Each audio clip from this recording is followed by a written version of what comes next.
Hello everyone. This year I got rejected by more companies than I can ever count. But today I am sitting here with a high paying job in the UK, and I wanted to share my journey with you and share what mistakes I made and what I changed in the strategies while applying for jobs which can help you land into a high paying job as well. So, if you're looking for a job in the UK or abroad, no matter what visa you are on, if you need a visa or not, I'm here to help you. Let's start with the video. Now, I'll start with the very basic mistakes that I did. The very first mistake was I was in such a rush to land into a job as soon as possible that I started applying for hundreds of jobs but using the same resume. This is what we shouldn't do. We have to tailor our resume, make small changes in the resume for each job we are applying to. For that, you'll have to focus on what the job description says and tailor your resume accordingly. That's the very first thing you need to work on. Now, talking about the second mistake that I did was thinking of a very fancy resume that, if I have my photo in there and if I have written my work experience, it would have 10 or 12 points, and I'll just try to fill in it with all of my skill sets and the tools I know and something that I don't even know, but I'll just try to fill in with everything, whatever is needed for that job role. It will help me. But I was wrong. What happens is the companies that scan your resume go through ATS screening process, which I think most of you all know. But the resume that we create in columnar form, which has two columns, two sections, where in one section you have your photo and the summary or anything, and in the other section you just write your projects, your work experience and whatnot. We don't have to do that. We can create a very simple resume because the ATS, it's very difficult for the ATS to decode the columnar resume. That is, if it's in form of two sections, it's very difficult for the ATS to read through your work experience and to decode that. So what the companies prefer is make your resume as simple as possible. You don't have to attach in any photos in there. You can just write your name, professional summary, work experience, whatever sections you have to give row by row, and you don't create any sections in your resume. That's my only point. So creating a very simple resume would be the first thing. Then the next thing would be, if you're writing a work experience, for example, if you worked in company X, don't try to form the points in such a way that whatever you've worked on gets covered in not more than 4 to 5 points. So for work experience for each company should have 4 to 5 points. That's it, and you need to cover everything in that. Now the next mistake that I did was in my resume was writing what I worked on. So writing more about my responsibilities, that I was responsible for this, I have worked on X. But you don't have to write you worked on X. The company is not concerned. The recruiters are not concerned by what you worked on. I can work on a million things, but I might not have created an impact. So what the recruiters are looking for is what impact you've created. So for that, you can follow the XYZ format actually. So XYZ format, you can search about that online, but I'll just give you a brief context. X means what you worked on. Y means how did you increase, Y. Y would be, you can write that you increase the revenue by 5% or something. So that's just an example. And Z would be the impact, that what impact did it create. So X, skill you've used or tools you've worked on. Y, percentage increased or any number, and then Z would be the impact created by that. So that is the XYZ format. If you start following that will really help you. So these are the 3 points that you need to keep in your mind while preparing your resume, while writing the points, and your resume will mostly be discovered by most of the ATS tools.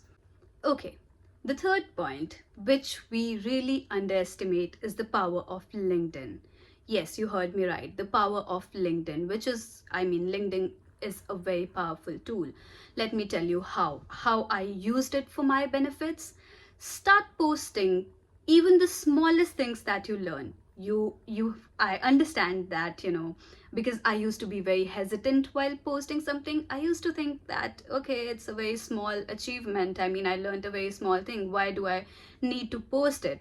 But I later realized, with consistently posting, I realized that the person, the recruiter who's looking at your LinkedIn profile, is not just looking at what skill sets you're posting, that, oh, this person only knows Excel. No, the person, the recruiter, is not just is not just inferring that, but what the recruiter is inferring is, okay, this person is consistently uploading something. So this person is consistently learning something, trying to learn something. So your consistency is gets reflected from there. So yeah, try to be as active on LinkedIn as possible. Go to LinkedIn after every hour and try to like something, try to comment on some post, obviously some relevant comments, and not just ha ha ha emojis, or laugh laughing emojis or something, but relevant things. Then the next thing is reaching out to people. You might hesitate in the beginning. People, most of the times, I mean 90% of the times, people won't respond to you. But it's okay. It's just small luck. What if that one person responds out of the 100 people you reach out to? What if they're ready to give you a referral in their organization? Because getting in for the interview processes using a referral is very simple, because you literally have to skip the AT screening and resume screening process. So that's actually a very, very helpful thing if you get a referral from someone. So try to reach out to as many people on LinkedIn as possible, recruiters, employees of the company. What I used to do was, if I would see a job role posted, I would first send 10 or 15 people, send them requests on LinkedIn. If once they accept my request, I would try to reach out to them and ask that, this is a job opening in your company, would you please give me a referral for that? And you can tailor that message accordingly. Be polite, I would say. Don't beg for the job. I would say, again, you don't have to beg for that, but ask more about the job role. Ask if there are referrals, if they can give you a referral. Just ask, don't beg. And again, once you have gone through that phase, even if the person doesn't respond, it's okay. You can still apply for that job after 2 days. You can wait for 2 days to see if someone responds from the company. If they don't, you can directly apply, but give the chance to the referral as well. So yeah, LinkedIn, use it as a power tool. And while you're writing messages to people on LinkedIn, don't just write the AI generated message that LinkedIn gives you, or don't just use a prompt, send it to everyone. No. Try to tailor your message according to the job description that they've given, and how you can be a good fit for the job role. Include at least a line or two, because I know that if you can't really, until and unless you don't have a premium, or you don't people don't accept your request, you really can't send long messages to them. But I mean, you can at least send a line or two about how you will be a good fit for that job role. The fourth most important point that you have to keep in your mind are, you are going to get rejected. No matter how hard you try, no matter how much you've worked on your resume, but you will be getting rejections. Don't get disheartened by that. Don't blame yourself for that. I remember I used to sit and I remember 2-3 companies for which I literally sat and tailored my resume, and it took me more than an hour to create that resume.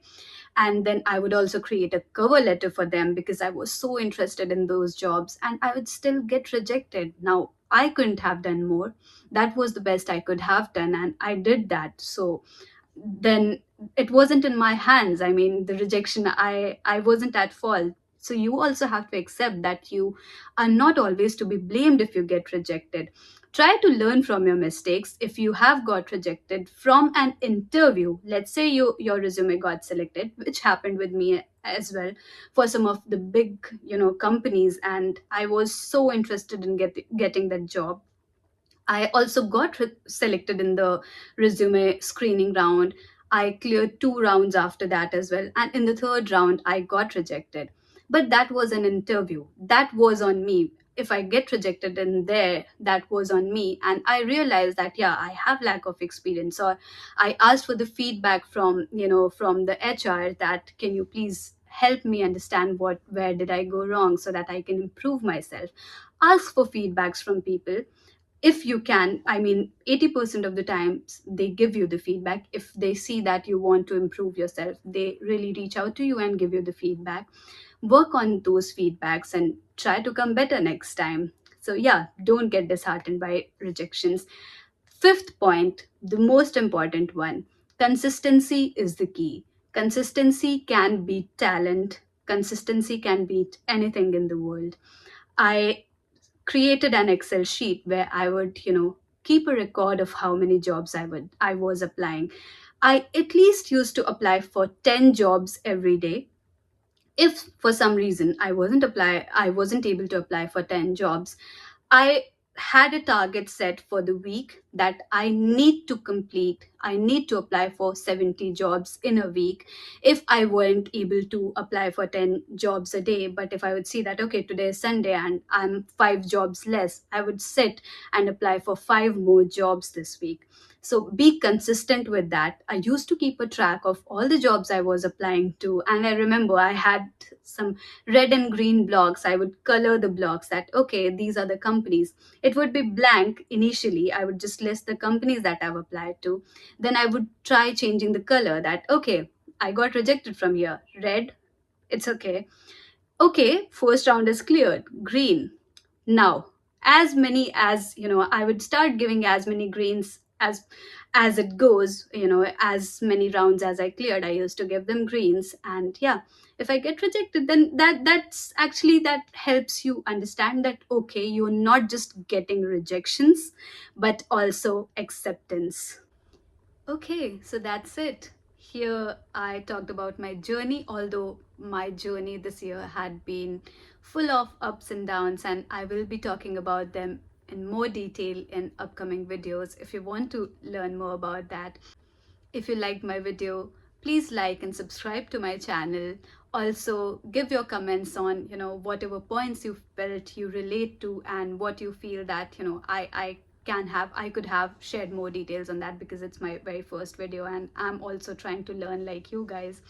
So please, yeah, share comments, and I am reading all the comments. I will be replying to your comments. And if you want any help from my end, or if you want to learn anything from me, I'll be replying to all the comments. Trust me on that. So yeah, if you want more videos on finance, career, and growth, I'm here to share my journey. Thank you so much. Bye bye.